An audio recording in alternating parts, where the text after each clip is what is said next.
So welcome to the channel, this tactical intellectual channel. We have a pretty good discussion, the topic being Abkhazia and the Caucasus region. We want to deal with Russia, Georgia, Negro melanated people, Kushites, Colchians, Khazars, all of that stuff. Fiction, non-fiction, the accounts of history that are being conveyed to us, what's real, what's false, that type of thing. So it's basically a show and prove, and hey, it's very interesting and eye-opening and enlightening to certain people. It's offensive to certain people, but hey, you can never say we're lying out here. So let's go ahead and get into the topic. Right here we have this book called Russia and the Negro.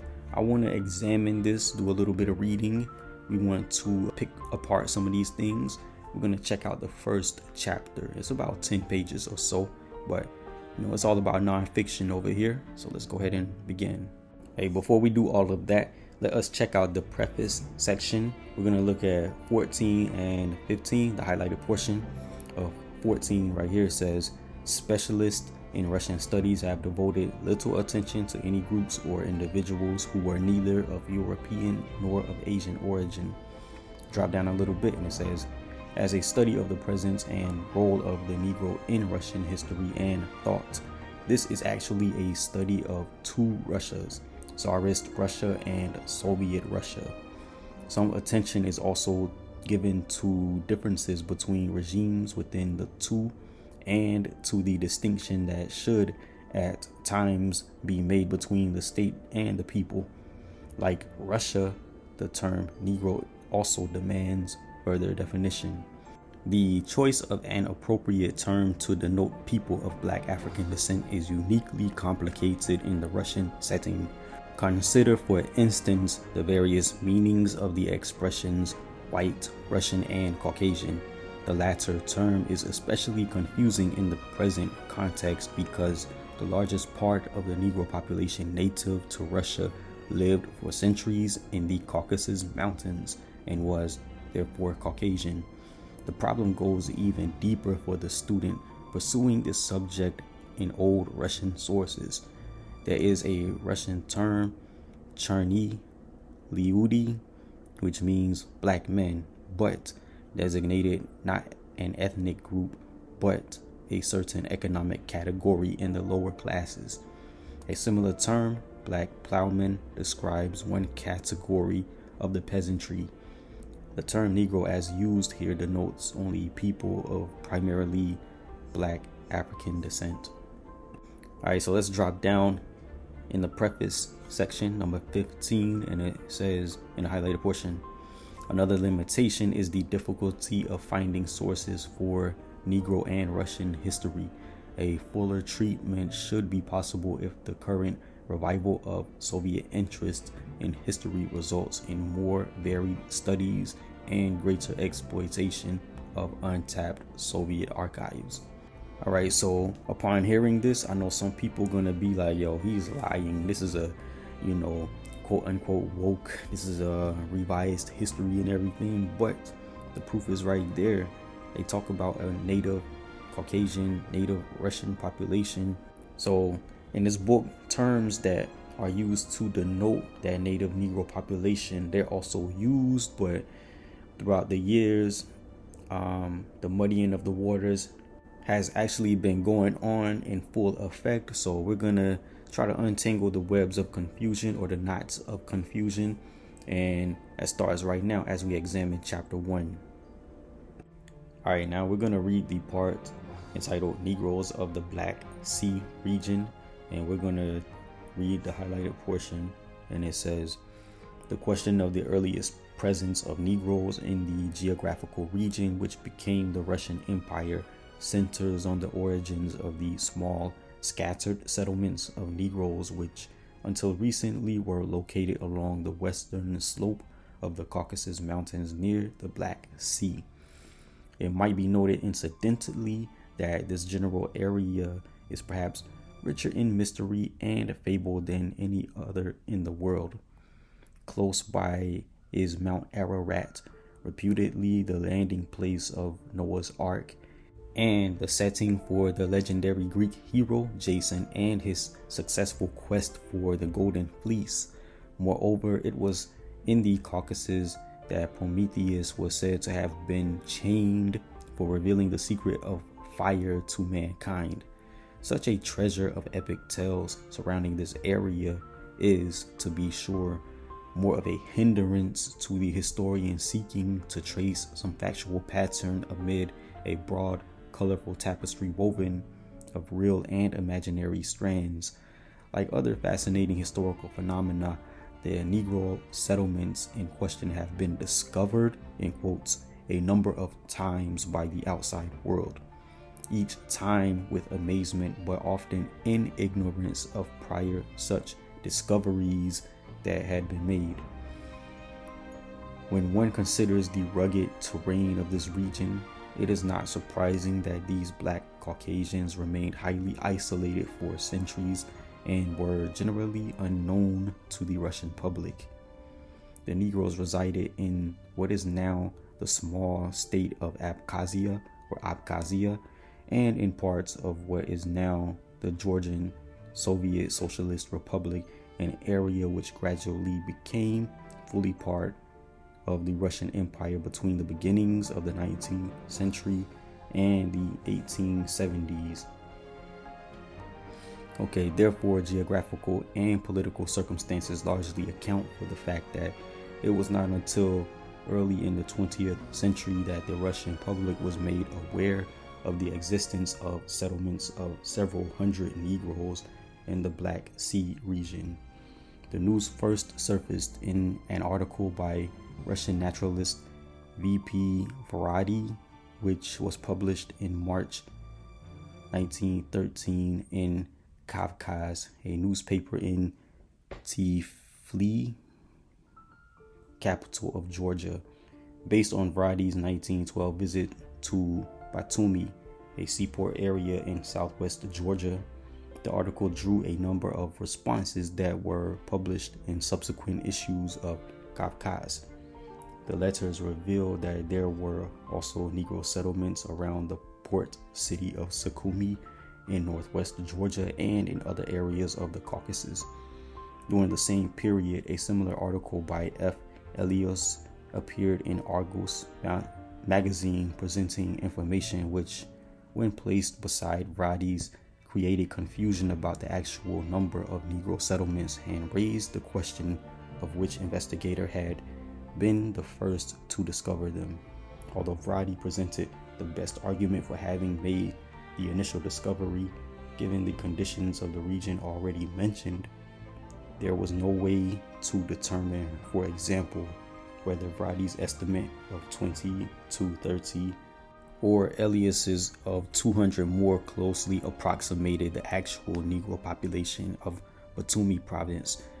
However, further public interest in this minor controversy was soon overshadowed in 1914 by the impact of World War I, which was perhaps a more absorbing event for Russia than for any of the other nations involved. It was not until 1923 that the Abkhazian Negroes were again discovered.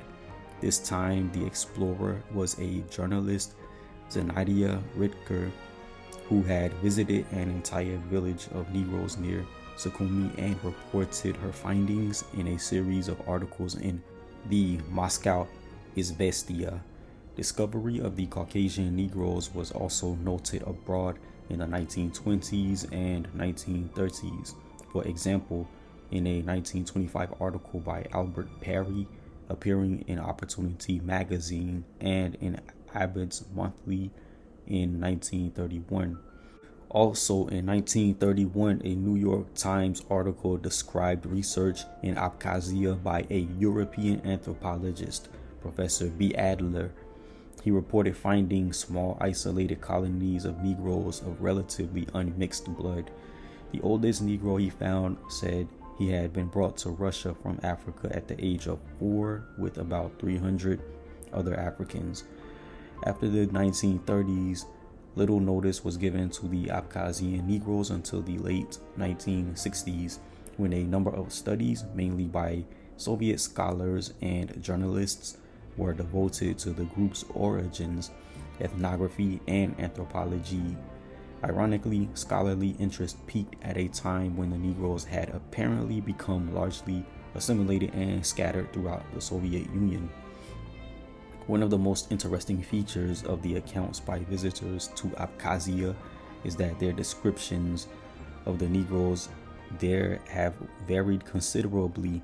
For example, when first informed of their existence, Radi learned that they were at times referred to as Arabs, Lads, or Adzars by the local people around Batumi.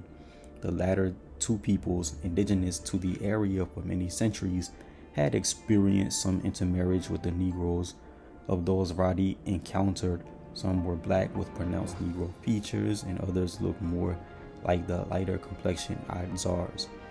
The designation Arab, however, was apparently used to differentiate those Negroes whose physical features seemed totally foreign to the area.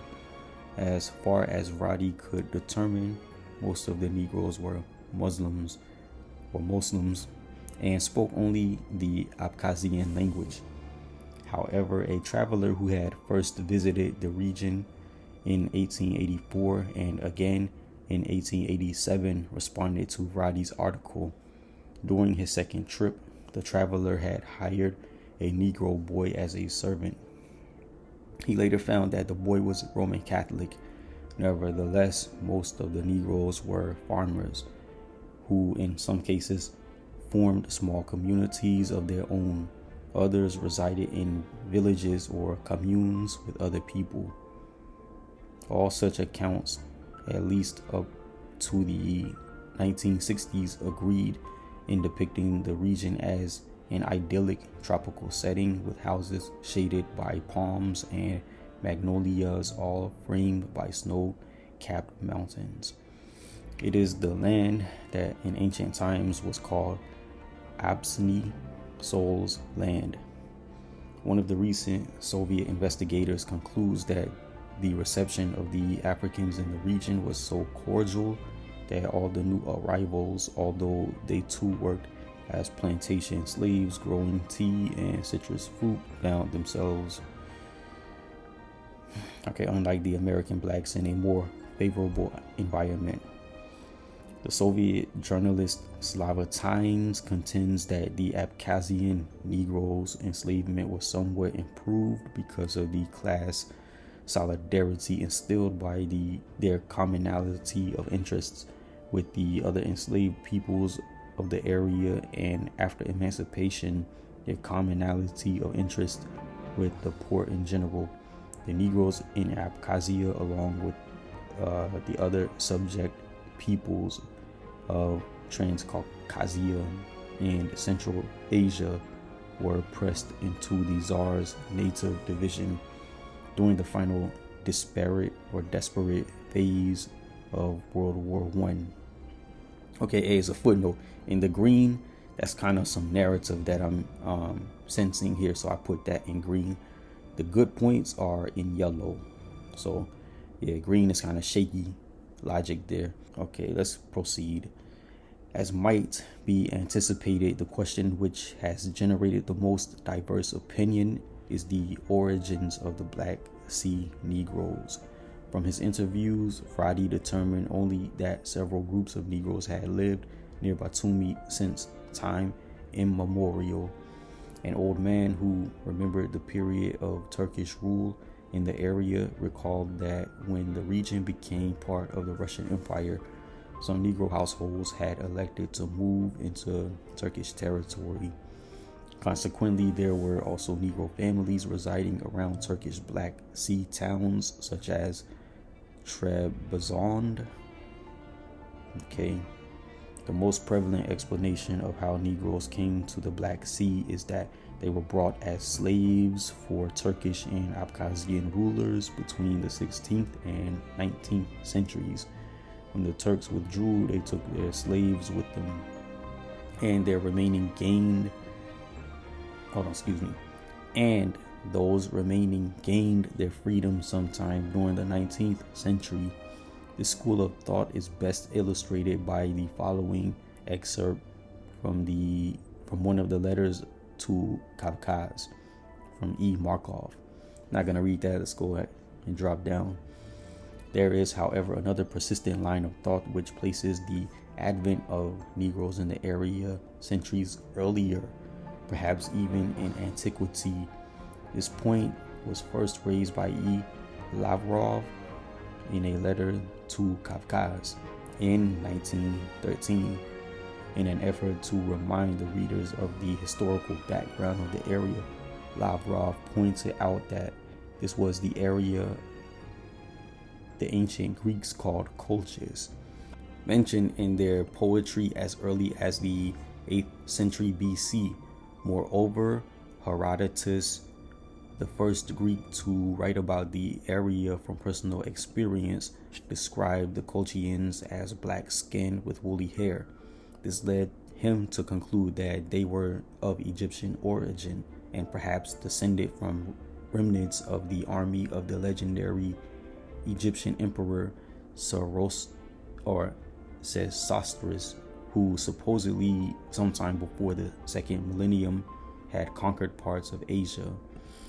Lavrov probably derived this information from an 1884 compilation of classical writings mentioning the Caucasus, which had grown out of the archaeological congress held in Tiflis in 1881. That collection also mentions Pindar, the Greek poet, who refers to the Argonauts going to the river Basis, where Aeta attacked the dark-skinned Caucusians. Lavrov observed as well that in the Bible, Moses describes the land settled by the house of Ham as a rich land far to the east and watered by the river Fizon. Furthermore, the compiler of these classical references concludes that the last people of Abkhazia had formerly been called Caucusians.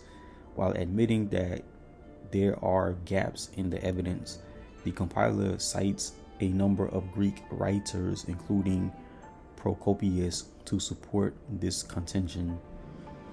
Half a century later, this same line of investigation was pursued even more intensely in the article by Patrick English in the Journal of Near Eastern Studies. Also beginning with Herodotus and other classical writers, English marshals an impressive array of contemporary scholarly data to support the plausibility of the hypothesis that the Abkhazian Negroes' lineage may extend back to ancient times in the Black Sea region. He notes, for example, Herodotus' close attention to detail in distinguishing between Egyptians, Ethiopians, and Caucusians, and in observing that the Caucusians wove linen like the Egyptians and like no one else, as a major agreement for rejecting the mention that the Negroes were brought to Abkhazia as slaves. English questions the likelihood that slaves would be imported to an area so famous for the export of slaves from its local population. He then presents linguistic and anthropological evidence supporting his theory, such as the dolichocephaly of the Abkhazians and their possible linguistic ties to or with the Bantu, to substantiate the historical continuity of the Negro presence in the area. English relies upon the sources as the Iliad, the Bible, and the writings of the Church Fathers. He also posits a possible link between the Abkhazian Negroes and the creation of the Khazar Empire, which existed north of the Caucasus between the 6th and 11th centuries AD. Okay, that's a lot of reading, man. All right, so page 11, a booklet, Africans in Russia by Leah Golden Hanga, herself a Russian Negro, revived the issue in the Soviet Union in 1966. In relating the story of the Abkhazian Negroes, she accepts the interpretation of Brody and the other Russian scholars, and adds that the presence of the Africans there should not be surprising, since starting from ancient times, slave trading colonies had been established on the Black Sea alternately by the Greeks, Romans, Arabs, Genoese, and Turks. She notes that the Tsarist officials frequently listed the Negroes as Arabs and Jews. Times discusses the work of Dmitry Gulia, an Abkhazian linguist and ethnographer who believed that the Caucuses had Abyssino-Egyptian origins. Through meticulous investigation,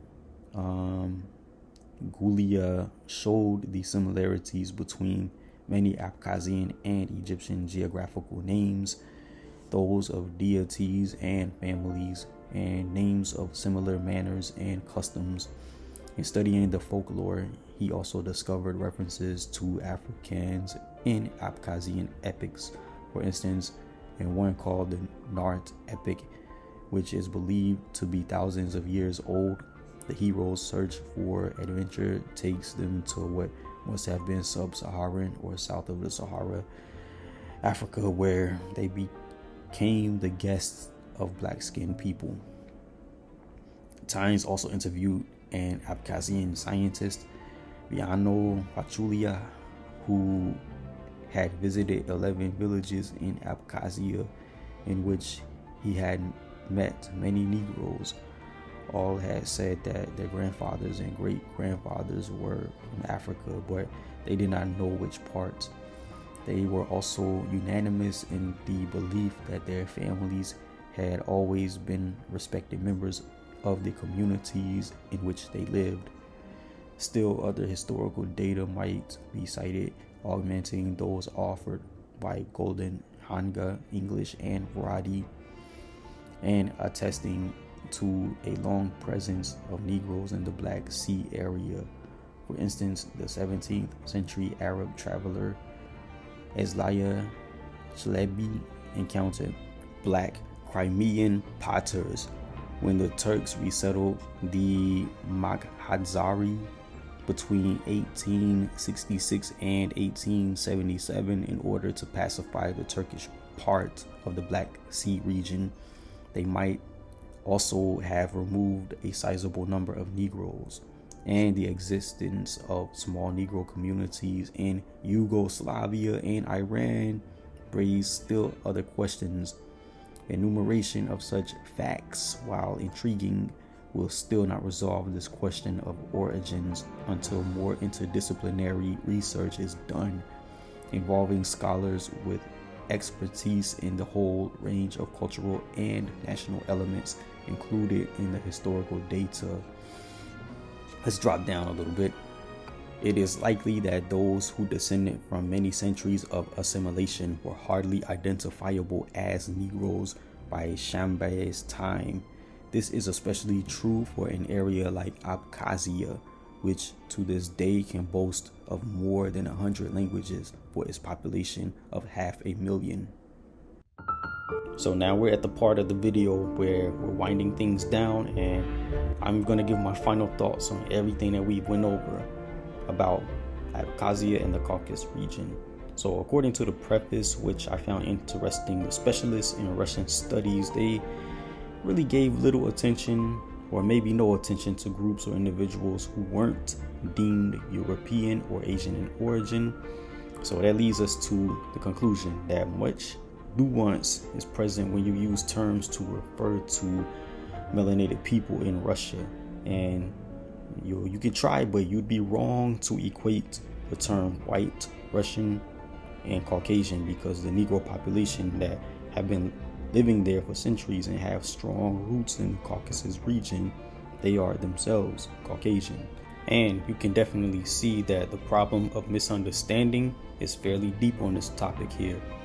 So when it comes to the questions and confusion regarding the presence of Swarts, aka Negroes, in the Caucasus region, we see that the settlements of Swartish Caucasians are leaving people outside of the Caucasus region amazed, because when Russia annexed the area, these Swartish Caucasians were unknown to the leaders despite being in the area for many centuries. Abkhazia became part of Russia at the start of the 19th century to the 1870s. So no doubt that's a very important point in time to remember. I really did find it interesting that there was a lot of confusion that arose regarding the origins of these swarthy Caucasians, including the old slave narrative that popped up to explain away things. So there's another explanation that is far more logical than the forced slave narrative, but we know they like to turn their backs to that and look the other way. Now, when it comes to Patrick T. English's article, he mentions that Herodotus had an account on Caucuses, and we know that Herodotus visited Caucuses in the 5th century, and he described the Caucasians as dark-skinned people with customs that seemed Egyptian in his point of view. And this is what kills me, because people like to discredit Herodotus there, but you see Herodotus made inquiries in Caucasus and in Egypt on the origins of these melanated Caucasians, and he received feedback that said that they were leftovers from the army of Sesostris. Basically, they were colonists in the Caucasus mountain area. Now, a lot of people disregard Herodotus as a credible source because there's confusion surrounding this guy Sesostris, because, you know, I think there was a general that was Sesostris, but I think he was before Herodotus or after Herodotus. So the confusion comes with, all right, who's who and when. But I mean, Herodotus made inquiries, but, you know, they disregarded nonetheless. Now, on this slide, we are still talking about Patrick T. English's article, but the topic is modern day scholars, misinformation campaigns against the Caucasians or the Abkhazians and their origin. So we see that Howe and Wells, they say that Herodotus was mistaken because he confused slaves with Egyptian natives. The city of Sukhumi is in the same area Herodotus spoke of 22 centuries ago. So John Gunther and Corliss Lamont, what do they decide to do? Well, these two guys, they put forth another slave narrative to explain away the Caucasian or Abkhazian origins there. Now, I think the real mystery is that this narrative being told that the Swarts, the Caucasian Swarts, Abkhazian Swarts, they were slaves imported from Africa by the Turks. Does that sound logical?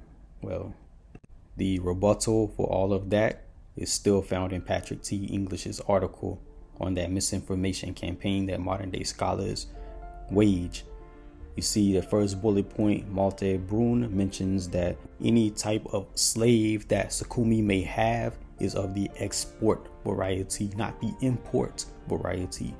So Malte Brun, he says that of the Georgian princes or Turkish landowners, it seems very unlikely that they would go through the trouble and expense of bringing coals to Newcastle by importing slaves from Africa in sufficient numbers. Let's go over the meaning of that saying right there. Newcastle is a city in the UK that was famous for its coal mines. So does it really make sense to bring in coals when you have a city so rich in coal mines? No, it doesn't. Same thing, you will not bring in people when other people were trying to extract said people. That region had a rich Negro heritage going back 2 times in antiquity. So let's go to the next point. The same way that they put the slave narrative on the Andaman Island Negritos, many people attempted or are attempting to tie the slave narrative to this population of people who were in the area since antiquity, right? Now, this article by Patrick T. English had a lot of gems in it, but I really appreciated the possible Bantu connection and historical migrations that were pointed out. The first bullet point talks about a Bantu or Hittite connection is possible when you consider Abkhazia could have been Abkhaz, or Kaz could have came from Kash, Kush. And don't forget that the Kaskian Federation is related to this topic. So across the Caucasus, the Khazar Empire was up and running, and there were various types of Khazars. A lot of people forget about that. A brown skin to umber shade faction and a pale complexion or pale faction were present. So basically, Negro and non-Negro folks were Khazarian. So is Khaz linked to the Khazarian Empire too? Never know. So we see that Jerome and Sophronius, they wrote about Caucuses, and they strengthened the whole Second Ethiopia moniker. This Arab guy, Istakri, wrote about black Khazars north of the Caucasus. Now, I can't stress this enough, but when you talk about the fabric of time, you see that Jerome's writings came at the end of the 4th century, and Sophronius 2 centuries after Jerome. So then 3 centuries after Sophronius' writings, Istakri came with his work on the melanated or Swartish Khazars. So what is more valid when it comes to the origins of these people? You see, from the time of Herodotus to 1870. 1870 is when Georgia became part of Russia, to 1913. 1913 is when news broke out of the existence of these melanated Abkhazian people. To the 1960s, that's when news broke out on these native Abkhazians again. They've been in the area long enough to not be considered as just slave people. They are native Caucasian people. That's some ironic stuff, isn't it? Well, I have reasons to say that. Page 9, Russia and the Negro. Look at this right here. The Negroes of Abkhazia, along with the other subject peoples of Transcaucasia and Central Asia, were pressed into the Tsar's native division during the final desperate phase of World War I. Page 12 here, it says, it is likely that those who descended from many centuries of assimilation were hardly identifiable as Negroes by Chambert's time. This is especially true for an area like Abkhazia, which to this day can boast of more than 100 languages for its population of 500,000. Now, I'm definitely not blind to the fact that Blakely has some very good points with great logic when it comes to the slave topic and the Caucasus region, but that came later. You know, that's not the origin of the people. That came later. So I deal with the origin. Now, I'm definitely going to pivot back when I'm in this timeline, when I'm in the Turkish period, when I start covering the time of the czars of Russia and how they interacted with Negro peoples. But I'm not there yet. But I will say that this entire Russia, Abkhazia, Georgia, Caucasus, this is a conduit for me to discuss Greece in the time of antiquity. So that's going to be interesting and fun. So all of that is definitely in the works, and part 2 is in the works, and hopefully you guys benefited from the information being dispensed. I had a blast doing all of this, putting this video together. All right, that's the conclusion. I'll see you guys later. Take care.